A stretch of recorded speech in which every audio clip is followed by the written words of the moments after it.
పెద్దలు గౌరవనీయులు పవన్ కళ్యాణ్ గారిని మాట్లాడవలసిందిగా కోరుతున్నాను.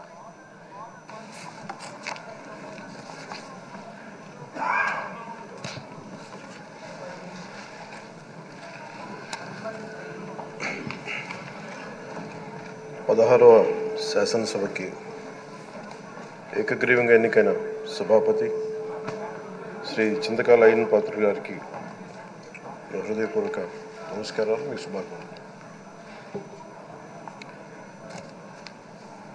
ఇది నేను మొదటిసారి అసెంబ్లీలోకి అడుగు పెట్టడం. ఇలాంటి సుదీర్ఘ రాజకీయ అనుభవం ఉన్న దాదాపు 7 సార్లు ఎమ్మెల్యేగాను, ఒకసారి పార్లమెంట్లో అడుగుపెట్టిన మీకు, Panchayati Raj, technical education, forest, R&B అనేక మంత్రిత్వ శాఖల్ని సమర్థవంతంగా నిర్వహించిన మీకు ఈ సభాధ్యక్షుడు, ఈ స్పీకర్ స్థానంలో కూర్చోవడం నాకు చాలా ఆనందంగా ఉంది. ఇన్ని దశాబ్దాలు ప్రజలు రాజకీయ జీవనంలో ఇన్ని దశాబ్దాలు ప్రజలు మీ వాడి వేడి చూశారు. మీకు కోపం వస్తే ఋషికొండను చెక్కినట్టు ప్రత్యర్థులకి పదునైన ఉత్తరాంధ్ర యాసలో గుండు కొట్టేస్తారు. ఒకటే బాధేస్తాం సార్, ఇకపైన మీకు తిట్టే అవకాశం లేకపోవడం. కానీ ఇక మీద సభలో ఎవరు తిడుతున్నా దాన్ని ఆఫ్ చేసే బాధ్యత మీ చేతిలోనే ఉంది. మీరే మైక్ ఆఫ్ చేయాలి. అంటే మా చిన్నప్పుడు నేను చూసేవాడు, ఒకసారి అల్లరి చేసే అబ్బాయిని క్లాస్ లీడర్ చేసేవాడు చిన్నప్పుడు మా స్కూల్లో. కానీ ఇన్నాళ్ళు ప్రజలు మీ వాడి వేడి పలుకులు, మీ ఘాటైన వాగ్ధాటి చూశారు. ఈ రోజు నుంచి రాష్ట్ర ప్రజలు మీ హుందాతనం చూస్తారు. డిబేట్స్ వెనకాల దాక్కుని సంస్కారహీనమైన భాషలని, భావాలని రకరకాల మాధ్యాల్లో విరజిమ్ముతూ ఉంటారు. దాని నియంత్రణ మీ ఆధ్వర్యంలో ఇక్కడి నుంచే మొదలవ్వాలి. ఇందాక సభానాయకులు, గౌరవ ముఖ్యమంత్రి శ్రీ చంద్రబాబు నాయుడు గారు చెప్తారు, ఆడబిడ్డలు ఏ విధంగా నలిగిపోయారు ఈ రాష్ట్రంలో గత 5 సంవత్సరాల్లో. చిన్న లేదు, పెద్ద లేదు, ఎవరని లేదు.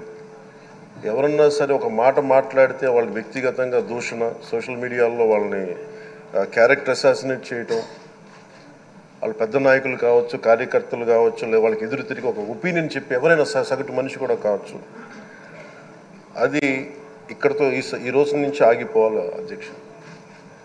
అది మీ ఆధ్వర్యంలోనే మొదలవ్వాలి.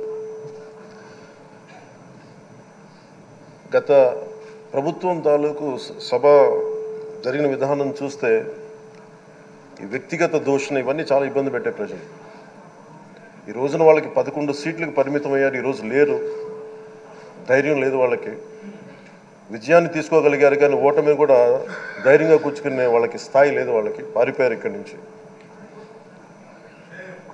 భావంలో ఉండే తీవ్రత భాషలో ఉండాల్సిన అవసరం లేదు. భాష మనుషుల్ని కలపడానికి కానీ విడగొట్టడానికి కాదు. భాష విద్వేషం రేపడానికి కాదు, పరిష్కరించడానికి. ఎంత జటిలమైన సమస్య అయినా, భయంకర సమస్య అయినా చర్చల ద్వారా పరిష్కరించుకోవడానికి కానీ వివాదం సృష్టించడానికి కాదు. ఈ సభ ఉన్నది అందుకు. కానీ మనం చూసింది వాళ్ళ దగ్గర నుంచి బూతులతోటి, వ్యక్తిగత దోషులతోటి రాష్ట్ర పురోభివృద్ధిని ఆపేశారు.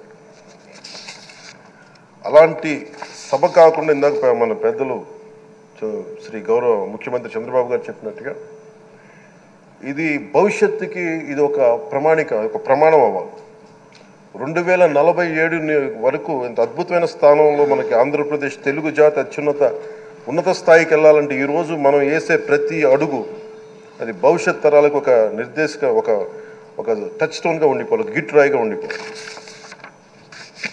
ఈ రోజున ఈ సభలో ఉన్న గౌరవ సభ్యులందరూ చట్టాలు చేయడానికి ఉన్నారు, చట్టాలు ఉల్లంఘించడానికి కాదు. విభేదించడం అంటే ద్వేషించడం కాదు, వాదించడం అంటే కొట్టుకోవడం కాదు. ఇవన్నీ విభేదించడం, వాదించడం ఇవన్నీ ప్రజాస్వామ్యానికి చాలా మౌలికమైన పునాదులు. ఆంధ్రప్రదేశ్ ఆవిర్భావం జరిగి అసలు భాషా ప్రయుక్త రాష్ట్రాల ఆవిర్భావమే మన ఆంధ్ర రాజ్యంతో మొదలైంది. అమరజీవి పొట్టి శ్రీరాములు గారి బలిదానం మీద మన రాష్ట్రం పుట్టింది. 56 రోజులు తిండి తిప్పలు తినకుండా నరకం అనుభవిస్తూ ఆయన బలైపోయారు. ఆయన మరణానికి చేరువవుతూ ఆమరణ నిరాహార దీక్ష చేసిన ప్రతిరోజు మనకి దాదాపు ఈ సుదీర్ఘమైన 6 దశాబ్దాల కాలం, 1.5 సంవత్సర కాలం, అంటే ఆయన ప్రతిరోజు చావుకు చేరువవుతూ భోజనం లేకుండా ఆయన గడిపిన ప్రతిరోజు మనకి 1.5 సంవత్సర కాలం. అలాంటి నేపథ్యంలో అలాంటి మహోన్నతుడు శ్రీ పొట్టి శ్రీరాములు గారి త్యాగాన్ని కనుక మనం ఈ సభలో ప్రజా సంక్షేమం కోసం మాత్రమే చర్చలు జరగాలి, వాదోపవాదాలు హద్దులు దాటకుండా ఉండాలి, వ్యక్తిగత దూషణకి తావివ్వకుండా ఉండాలి. అలా కాకుండా గత ప్రభుత్వంలాగే ఈ సభని తిట్లకి, బూతులకి, కొట్లాటకి వాడితే ప్రతి నిమిషం పొట్టి శ్రీరాములు గారి బలిదానాన్ని అవమానం చేసినట్టే. ఒక గొప్పవాడు, ఒక మహానుభావుడు బతికినప్పుడు మాత్రమే కాదు, చనిపోయిన తర్వాత కూడా కొన్ని తరాలు ఉపయోగపడతారని నిరూపిస్తారు. అలాంటి కోవకు చెందిన మహానుభావులు ఆంధ్ర రాష్ట్ర సృష్టికర్త, భాషా ప్రయుక్త రాష్ట్రాలకు శ్రీకారం చుట్టిన ద్రష్ట, అమరజీవి శ్రీ పొట్టి శ్రీరాములు గారి స్మృతిలో ఒక విలువలతో కూడిన ఒక సత్సాంప్రదాయాన్ని తెరలేపుతూ మీ ఆధ్వర్యంలో ఈ సభ జరగాలని, ఈ 5 ఏళ్ల ప్రజా ప్రస్థానంలో ఈ విలువైన 5 ఏళ్ళు రాబోయే తరానికి గొప్ప భవిష్యత్తునిచ్చేలా, అన్నం పెట్టే రైతుకి, కౌలు చేసుకునే రైతుకి, రైతు కూలీకి అండగా ఉండేలా, మహిళలకి భద్రతతో పాటు ఉన్నత స్థాయికి ఎదిగేలా, ప్రభుత్వ ఉద్యోగులకి భద్రత కల్పించేలా, పశువు, పక్షి, ప్రకృతి, సర్వజనులందరికీ కూడా మతాలకి, ప్రాంతాలకి అతీతంగా సుభిక్షంగా అభివృద్ధి పదంలో ఆంధ్రప్రదేశ్, ఆంధ్ర రాజ్యం అద్భుతమైన ప్రగతి సాధించేలా ఈ చర్చలు సాగాలని కోరుకుంటూ, సభాపతి అయ్యన్న పాత్రుడి గారికి మీ ఆధ్వర్యంలో ఈ సభ ఒక సరికొత్త సాంప్రదాయానికి, సత్సాంప్రదాయానికి ఇది తెరతీయాలని కోరుకుంటూ మీకు మరోమారు శుభాభినందనలు తెలియజేసుకుంటాను. గౌరవ మంత్రులు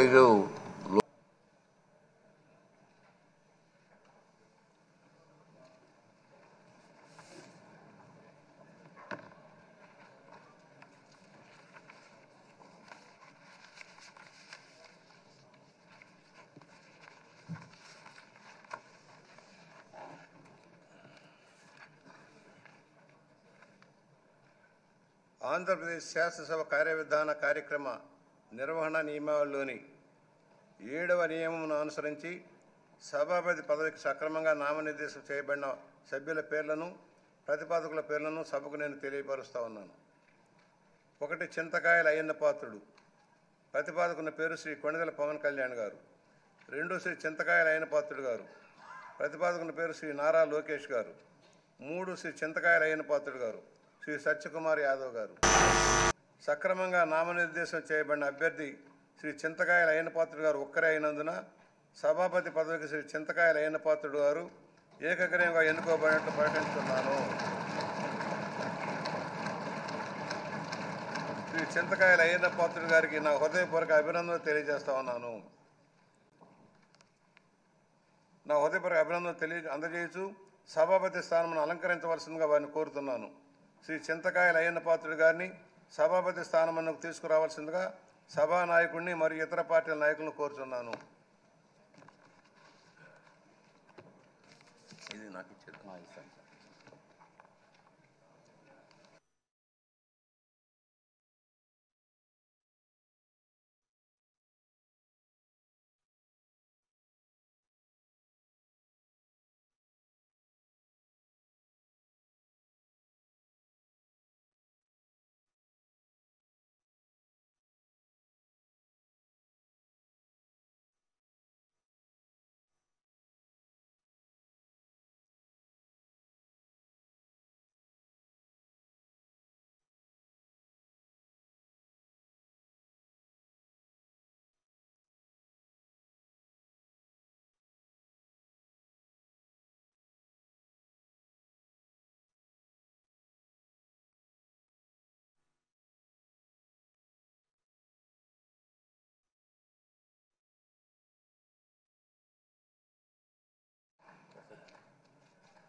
కూర్చోండి.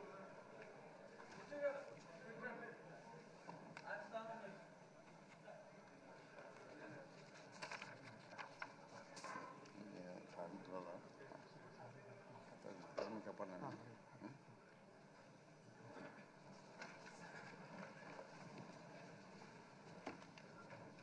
డైరెక్ట్ వచ్చేస్తుందా? డైరెక్ట్ వచ్చేస్తుంది సార్.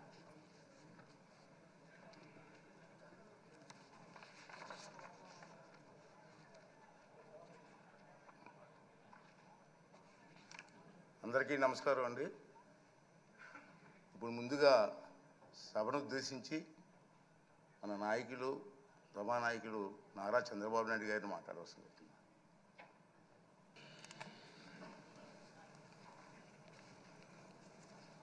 అధ్యక్ష,